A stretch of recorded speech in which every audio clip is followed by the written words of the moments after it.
welcome back to my channel. Jadi di video kali ini aku bakal jelasin materi baru yang namanya array. Nah, mari kita buka slide-nya. Nah, jadi aku bakal bahas di sini adalah array list pada objek. Pada kesempatan kali ini aku bakal nyampein 3 hal yang menurut aku penting sih.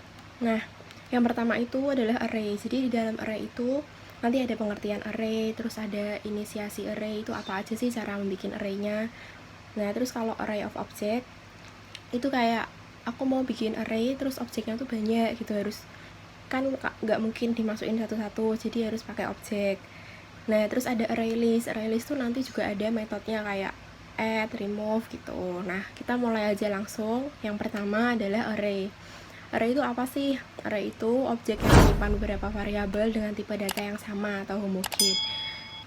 Kalau tipe data yang sama, jadi kan kalau integer ya integer semua, terus kalau string ya string semua gitu. Jadi nggak boleh beda, satunya integer, satunya string, itu nggak boleh. Jadi harus tipe datanya tuh yang sama. Terus inisiasi array. Nah, inisiasi array itu ada 2 cara. Yang pertama caranya otomatis. Kalau otomatis itu datanya langsung dimasukkan tanpa mengabaikan indeksnya. Karena di sini contohnya ada integer myArray. Itu ada 1, 3, 5, 7, dan 9. Nah, ini tuh kayak indeks pertama, terus ini indeks kedua, ini indeks 3, 4, dan 5. Salah ya. Sorry. Kalau array itu mulainya dari 0. Jadi ini ini tuh indeks ke 0, 1, 2, 3, 4. Nah, pokoknya kalau array itu dari indeks ke 0. Terus cara yang kedua itu ada manual. Nah, kalau manual tuh masuk ke langsung indeks yang diinginkan, jadi tuh nggak perlu urut gitu loh. Misalnya ada double array, ini new double 2, itu 2-nya dari isi arraynya. My array 0, 4,8, terus my array 1. Jadi di sini tuh nggak perlu urut. Jadi kalau misalnya aku mau indeks ke 0 terus tiba-tiba aku mau indeks kedua, itu juga boleh di manual. Tapi kalau otomatis biasanya harus urut gitu. Nah, di inisiasi array ini otomatis sama manual ini ada 2 kesamaan. Kesamaan yang pertama yakni data itu dimasukkan dalam satu variabel. Nah, di sini variabelnya itu sama-sama myArray ya. Di sini myArray, di sini myArray. Terus yang kedua memakai indeks. Nah, tadi seperti yang aku bilang, kalau yang otomatis itu kan urut, jadi indeks ke 0, 1, 2, 3, 4. Nah, kalau di manual ini ada myArray 0, berarti indeks ke 0, myArray 1 berarti indeks ke 1 gitu. Oke, kita next. Nah, array dengan tipe data char. Jadi tadi kan udah, yang tadi kan inisiasi array. Nah, sekarang array dengan tipe data char. Misalnya di sini ya, ada char nama. Kalau char itu kan biasanya satu huruf lah nyebutnya. Nah, jadi misal char nama ini ada B, E, B, E, L. Nah, ini yang di bawah ini untuk pemanggilannya. Jadi untuk manggil char nama yang ada di atas ini gitu. Terus ada tipe data string. Jadi nggak cuma char tok, jadi ada string. Misalnya ini ada string nama mahasiswa, terus ini ada namaku ya, Kristabel Agnesta Putri. Terus cara memanggilannya bedanya cuman ini ada indeksnya, jadi indeks ke 0. Jadi nanti kalau di run yang bakal muncul adalah nama Kristabel, karena yang dipanggil adalah nama indeks ke 0 gitu. Ini harusnya nama mahasiswa sih, aku kurang MHS nya. Oke, next. Nah, ini ada yang baru sih menurut aku, baru dengar ini, array multidimensi. Nah, jadi array multidimensi ini bisa digabungkan dengan indeks. Contohnya ini ya, ada int myArray. Terus ada ini contoh yang array yang berbentuk matriks gitu loh. Jadi matriks yang 3x3 kayak gitu. Next. Nah, ini array of object. Jadi kalau misal aku mau buat objek, kan biasanya kalau materi sebelumnya kan objeknya paling 1 atau 2, paling banyak ya 3 paling. Nah, ini aku mau bikin kayak gini, tapi kalau misalnya datanya banyak, itu gimana caranya, kan nggak mungkin aku mau kayak aku manggil satu-satu gitu kan terlalu ribet kalau datanya banyak. Nah kalau datanya banyak tuh gimana? Nah kalau datanya banyak kita bisa pakai yang namanya array tadi. Nah ini contohnya ya, jika datanya banyak gunakan array.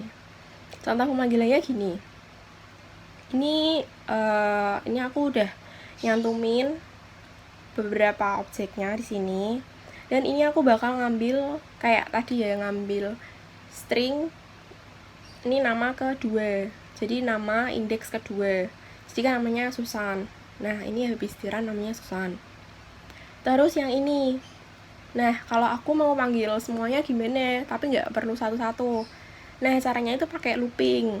Jadi dulu kan udah pernah diajarin looping, pakai yang for i sama dengan 0 dan lain-lain itu kan. Nah ini sama, jadi mana kursornya, jadi kita pakai for INTI sama dengan 0, I kurang dari 5, I plus plus. Sebenarnya kalau pakai I boleh, kalau pakai indeks itu juga boleh. Terus I kurang dari 5, karena kan ini ada 1, 2, 3, 4, 5. Kalian juga bisa ganti I kurang dari sama dengan 4, itu juga boleh. Tapi I kurang dari 5 gitu boleh sih, ben nggak susah.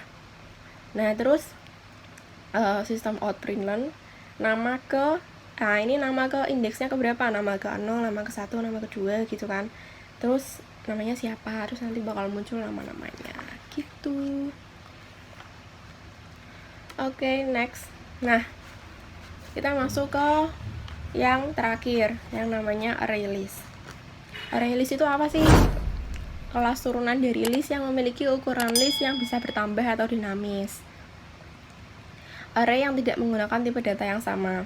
Jadi kalau aku bilang array itu tipe datanya harus sama kan, kalau integer tuh harus integer, terus kalau string harus string. Nah tapi kalau array list tuh enggak, jadi boleh beda-beda tipe datanya gitu. Terus array list itu disebut juga generic programming. Generic programming itu apa sih? Jadi generic programming itu adalah teknik pemrograman dari pembentukan variabel atau metode atau class yang digunakan untuk semua jenis tipe data gitu. Nah di sini ada macam-macam metode array list ya. Jadi kayak di array list itu kita bisa nambahin elemen, gabus elemen, terus kita bisa tahu ukuran elemennya ada berapa, terus nanti kita bisa apalagi ya, kayak isine itu tuh apa aja. Terus bisa mengecek apakah list kosong atau tidak. Jadi banyak banget, ada add, ada clear, ada clone, ada contains, ada get, ada is empty, ada remove, size, masih banyak sih sebenarnya. Cuman kemungkinan yang dipakai tuh ini karena ini intinya gitu. Nah oke, next. Nah ini penerapannya ke array list. Yang pertama yang harus diperhatiin kalau mau bikin array list itu package-nya. Jadi harus ada import java until array list. Jadi itu tuh harus pakai library-nya. Nah library-nya itu ini java until array list. Jadi kalau kita mau pakai array list, kita jangan lupa buat nampilin ini. Nampilin ini java until array list. Itu yang pertama. Terus yang kedua, kita biasa ya, kayak buat data biasa itu harus ada objeknya. Kita buat objek. Misalnya aku mau bikin array list ini, kode sama dengan array list, new array list. Jadi aku bakal di sini bakal nambahin kode, bakal ngurangin kode, terus isinya kode itu berapa, isinya kode itu apa aja. Oke, intinya di dalam penerapan array list yang aku buat tuh kayak gitu. Terus di sini ada sistem, ini aku bakal jelasin satu barisnya ya. Ada sistem out println ukuran awal kode.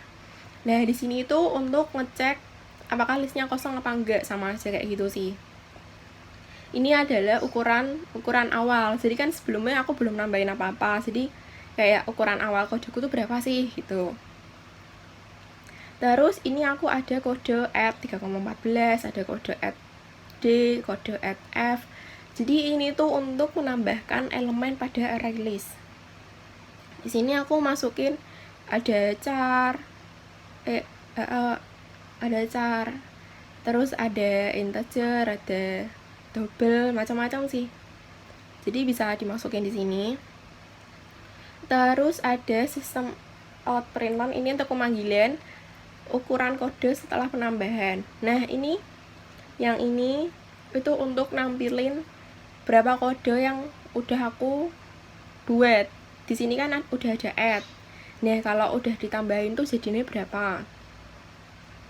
Terus sistem out println isi dari kode. Nah, tadi kan ukurannya. Nah, sekarang isinya ada berapa aja sih gitu.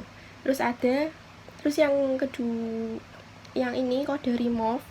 Kode remove itu untuk penghapus elemen dari array list yang tadi udah aku buat. Nah, ini misalnya aku mau nge-remove 2. Terus ada sistem out println ukuran kode setelah pengurangan. Ini aku mau tahu size berapa sih sisanya kalau udah aku kurangin tadi gitu. Terus ini sama sistem out println isi dari array-nya. Ini bukan kode, ini harusnya bukan A1.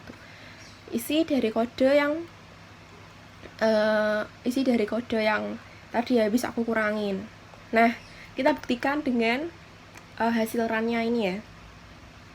Ukuran awal kode sama dengan 0, karena aku tadi kan belum nambahin apa-apa ke kodenya. Jadi ukuran awal kodenya itu pasti 0 gitu. Terus ukuran kode setelah penambahan. Tadi kan aku udah ada add. Add-nya kan macam-macam, add-nya itu ada 5. Jadi ukuran kodenya ya ada 5 gitu.